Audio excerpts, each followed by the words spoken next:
তো বন্ধুরা, দীঘায় এই আজকে দ্বিতীয় দিন। তো দ্বিতীয় দিনে এনজয় করছি ভালো মতো। তো এখানে নাচ গান সমস্ত কিছু, মদ খাওয়া, ভালো এনজয় এরা করছে। আমি মদ খাইনি এখানে, ঠিক আছে। তো আমি শুধু সাঁতার কাটতে এসেছি, চান করতে এসেছি। আবার কালকে দেখা হবে। খুব ভালো লাগছে, সবাই নাচ গান করছে। আর কিছুক্ষণ পরেই দেখা হবে। তো এই যে জু ঢেউ সাগর পার্ক রয়েছে এটা। তো এটা দেখতে পাচ্ছি, এটার টিকিট কত? 10 টাকা টিকিট। আর ভিতরে পুরো কি কি আছে? ভিতরে অনেক কিছু দেখার আছে, হেলেই বুঝতে পারবে। ভিতরে কি জুয়ের মতো কিছু আছে?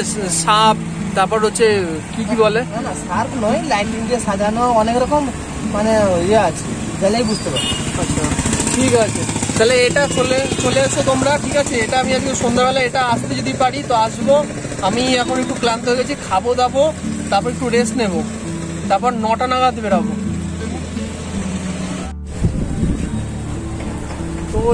তো চলে এসেছি হোটেলে। পুরোটা এখানে আসো, এখান দিয়ে পুরোটা ভিউ দেখা যাচ্ছে। বসার জন্য এই জায়গাগুলো রয়েছে। এখানে অনেকক্ষণ বসেছিলাম আমি। চলো এবার অন্য বসে সিগারেট খাচ্ছিলাম। অনেকক্ষণ বসেছিলাম। আর এখন ওই যে জায়গাটা দেখা যাচ্ছে অতটা দূরে, ওইখানে যাবো এবার হেঁটে হেঁটে। তো আমাদের রুম থেকেই দেখা যাচ্ছে এখানে। এখানে সন্ধ্যাবেলা বসলে ভালো এনজয়, হাওয়া দেয় খুব জোরে জোরে, আলাদাই মজা। এবার ঘরে চলে যাচ্ছি। আমি এরকমই রুম খুঁজেছি যাতে সমুদ্র দেখা যায় পাশেই। তো চলে এসেছি ওই জায়গাটা যেটা উপর দিয়ে দেখা যাচ্ছিল নামার জায়গা। ওখানে সবাই নামছে। সমুদ্রে যা ঢেউ দিচ্ছিল, যা হাওয়া দিচ্ছিল, আর পুরো ঠান্ডা ঠান্ডা। গরমকাল, মানে গরম লাগছে কিন্তু এত হাওয়া দিচ্ছে না, মনে হচ্ছে ঠান্ডা, বীভৎস হাওয়া দিচ্ছে। সব সমুদ্রের হাওয়া। সবাই বসে রয়েছে ওইদিকে, আর ওখানে তো অনেক ভিড়, সবাই ওই জায়গাটায় রয়েছে। আমি একটু ফাঁকা জায়গায় আসলাম যে দেখি এখানে ভিউটা।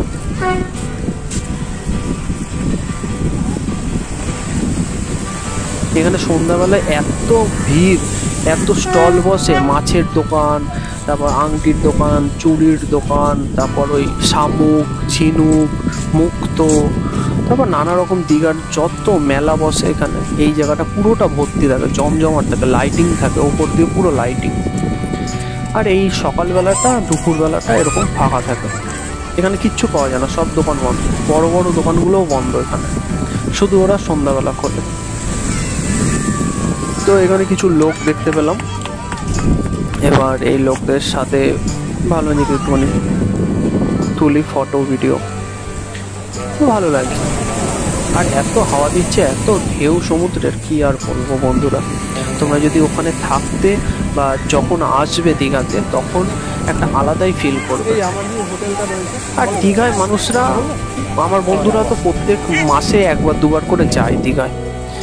এবার একটা আলাদাই নেশা হয়ে যায় দীঘায়। ঘোড়াগুলো রয়েছে, এই যে সিনারিও, যেটা আমি ওই যে ঘোড়া এখান থেকে অনেকটা দূর রয়েছে, দেখতে হবে না ঘোড়াটা। লোকগুলো যেটা দেখতে পাচ্ছ ওখানে, ছাদের উপর দিয়ে যেগুলো দেখতে পাচ্ছিলাম সেটা বলছি। কত লোক দেখতে পাচ্ছ ওখানে, কত ভিড়। এই জায়গাটাতে ক্যামেরা আসছে না, ক্যামেরাটা পুরোটা কভার করতে পারছি না, অত জুমটা ভালো আসছে না।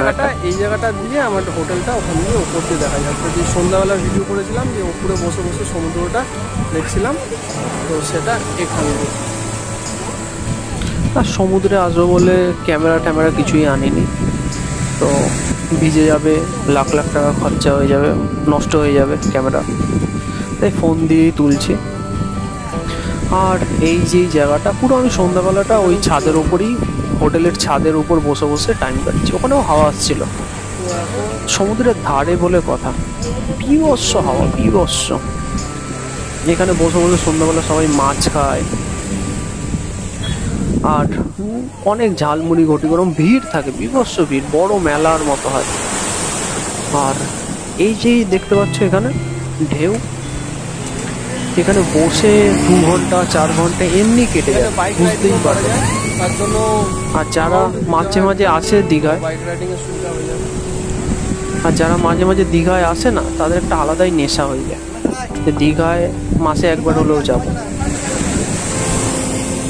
তো কেন যায় দেখেই বুঝতে পারছো যে এত সুন্দর একটা জায়গা, সমুদ্রের হাওয়া। আর এই দীঘাটা চলে 70-80% পর্যটকের ওপর নির্ভর করে দীঘাটা চলে। এখান দিয়ে কেউ যাচ্ছে না তো গেলাম। বুঝতে পারলাম। তো পর্যটনের ওপর নির্ভর করে অর্থনীতিটা রয়েছে দাঁড়িয়ে। তাই আমাদেরকে সবাই ভালোবাসে, হোটেলের লোক, তারপর আশেপাশের দোকানদার, হকার, সবাই ভালো করে কথা বলে, খুব মিশুকে এখানকার লোকরা। আদর যত্ন ভালো ভালো, খুব ভালো লেগেছে। একজন অতিথি বাড়িতে আসলে যেমন আপ্যায়ন করে, তেমনই আপ্যায়ন করা হয়েছে। তো এটা ধরে ধরে যাই। তো এখন ওই যেখানে ভিড় ছিল দেখালাম, ওই ভিড়ের ওখানে যাব। এখান দিয়ে দেখা যাবে না, অনেকটা জুম করতে হবে, তো কত দূর হেঁটে হেঁটে যাব।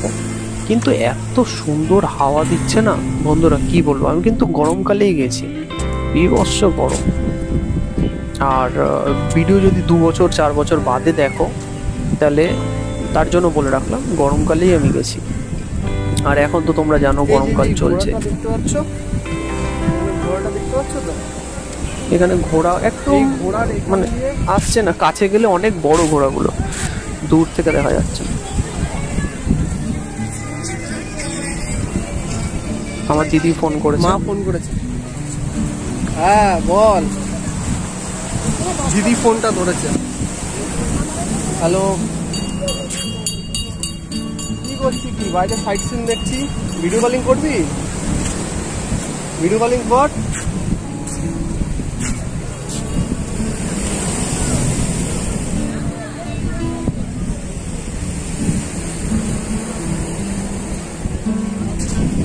তো দিদিকে ভিডিও কলিং করছি, তো দিদিকেও দেখাচ্ছি যে কি এখানে সমুদ্রের ঢেউ আর সমুদ্রের আওয়াজ, গর্জন তো কতটা ভালো। এই যে গেটটা আছে ওপর দিয়ে, যেটা দেখছিল হোটেলের ওপর দিয়ে, ওর পিছনে যে ঘোড়াটা দেখছো, ওই ঘোড়াটার কথা বলছি, ছোট করে। এই ঘরের পরের আর ঘরটা ওইখান থেকে ওর পরের ঘরটা আমরা নিয়েছি, মানে আমি নিয়েছি। যেটা ভিউটা দেখা যাচ্ছিল সেটা। আমরা বলছি মানে তুমি দেখছো, তাই তুমিও তো আমার পরিবারের মধ্যেই পড়ো, তাই আমরা কথাটা বলছি। তো যাই হোক, সবই নিজেদের মধ্যে। দিদি ফোন করবে তো বললো। দেখো, মানে এখান থেকে উঠতে ইচ্ছা করবে, বসেই থাকো বসেই থাকো, 1 দিন 2 দিন ধরে বসেই থাকো। আর মাছ ভাজা খাও। দুপুরবেলাটা পাবে না, সন্ধ্যাবেলা, রাত্রিবেলা, যত রাত বলবে, 2-1 পর্যন্ত মাছের দোকান খোলা। স্টল নিয়ে আসে, যা চাইবে, অক্টোপাস, যে কোনো মাছ। আবার ফোন তো করেছে, এটা হচ্ছে দিদি ভিডিও কলিং করছে। তো দিদিকেও Hello? দেখাচ্ছি সমুদ্রের ঢেউ।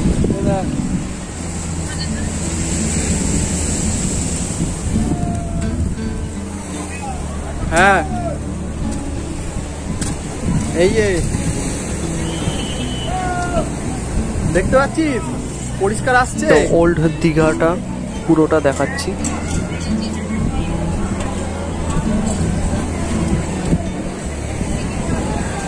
হ্যাঁ, এখানে ভাড়া দিচ্ছে, স্কুটি, বাইক, সমস্ত কিছু ভাড়ার ব্যবস্থা আছে। তো দেখছি,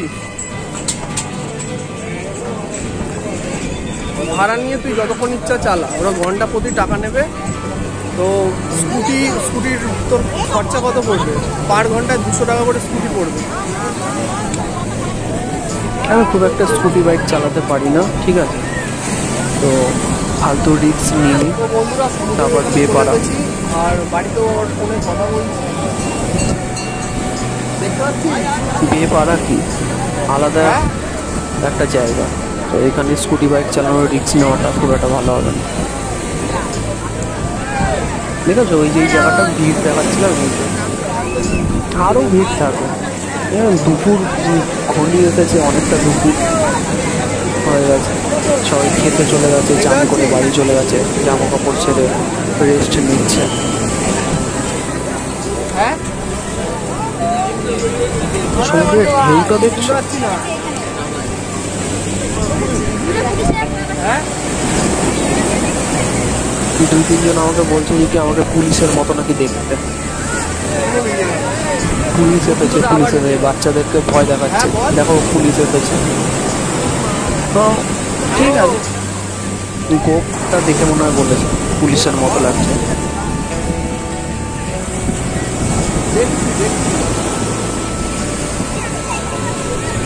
একটা আলাদাই হাওয়া, এত সুন্দর হাওয়া দিচ্ছিল না, 100টা ফ্যান চালিয়ে দিলে একসাথে যেমন হাওয়া হয় তেমন হাওয়া। আর গরমও লাগছিল, মানে এত তাপ না, গরমকাল বারবার বলছি, এত তাপ। এটা হচ্ছে অক্সিজেন। দেখতে পাচ্ছিস? হ্যাঁ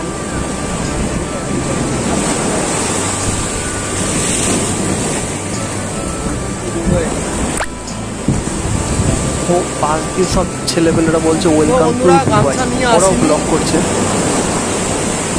গামছা নিয়ে আসেনি, চান করার ইচ্ছা হচ্ছিল। ইলেকট্রনিক ডিভাইসগুলো রয়েছে, সব খারাপ হয়ে যাবে। দেখছিস? হ্যালো হাফ প্যান্টের মধ্যে পকেট পুরো ফুলে ফুলে হ্যালো। ঢোল আমার, এত ইলেকট্রনিক ডিভাইস হ্যালো। রয়েছে কি আর বলবো। তিনখানা ব্লুটুথ ডিভাইস রয়েছে, ব্লুটুথের হ্যাঁ আওয়াজ যাচ্ছে, হেডফোন, আরো মাইক্রোফোন। দেখতে পাচ্ছিস? জলে দেখতে ভিজে পাচ্ছিস? যাবে তাই বার করে নি। আমি এখানে ঢেউয়ের আওয়াজ কিছু শুনতে পাচ্ছি না, জোরে বল। আর ক্যামেরা আনিনি, কারণ হচ্ছে ভিজে যাবে, নষ্ট হয়ে যাবে। সকালে এখনো অবধি কিছু খাওয়া হয়নি। সকালে খাইনি, অনেক জায়গায় বেরাতে হয়েছে আমার, এখানে ওখানে খাওয়ার টাইম পাইনি। তার জন্য দরকারে 3-4টে কাজ করতে, কালকের যে প্ল্যানগুলো আছে, কালকের প্ল্যানগুলো সব সেট করলাম, তো সেই জন্য খাওয়া হয়নি। এখন যাবো, কিছু খাওয়া দাওয়া করবো, অর্ডার দেওয়া হয়ে গেছে, বলেছি একটু লেট করে আসবো, তো সাইড সিনটা দেখে তারপর যাবো খাওয়া দাওয়া করতে, আর খেয়ে দিয়ে তারপর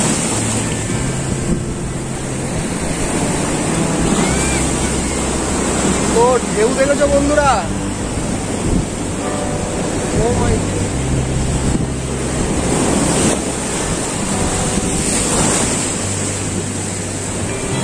বিবর্ষ ঢেউ দিচ্ছে আর বিবর্ষ সুন্দর হাওয়া, মানে কি আর বলবো, মানে এত সুন্দর লাগছে না, মানে আর কিছু বলার নেই বন্ধুরা। মনে হয় এখানেই থেকে যায়, এখান দিয়ে আর বাড়ি যাওয়ার কোনো ইচ্ছাই হচ্ছে না।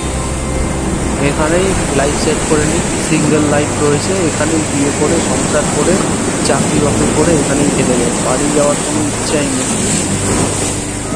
কিন্তু কি আর করা যাবে, তারপর মনে দেখতে করলো পাচ্ছিস? ও বাড়িও তো যেতে হবে, তাই বেশি মায়ায় জড়িয়ে লাভ নেই, তাই একটুখানি এদিক ওদিক ঘুরে, কিন্তু উঠতে ইচ্ছা করছিল তো না বন্ধুরা, জায়গাটা, এত ভিডিও কলিং হাওয়া। চলছে, অলরেডি দিদি দেখছে পিছনটা সমুদ্রের। আর এখানে দু কাটা জমিও তোমরাও দেখে click এসেছি, করো, যারা যারা দেখছো ভিডিওটা। যে একটু হাতে টাকা আসলে দু কাটা জমি কিনবো এখানে। এখানে জমিও বক্সটা নিয়ে দেখতে আসলে ভালো গেছিলাম। হতো, বসে বসে থাকার জায়গা আছে, বক্স চালাতাম। আমার বক্সটা ওয়াটার প্রুফ রয়েছে, তো প্রবলেম হতো না। একজন পুরোকারকে ধরে ফোনগুলো আর সেলফি স্টিক থেকে শুরু করে আর যে ডিভাইসগুলো রয়েছে একটা ওয়াটার প্রুফ না, তো এটাই হচ্ছে প্রবলেম।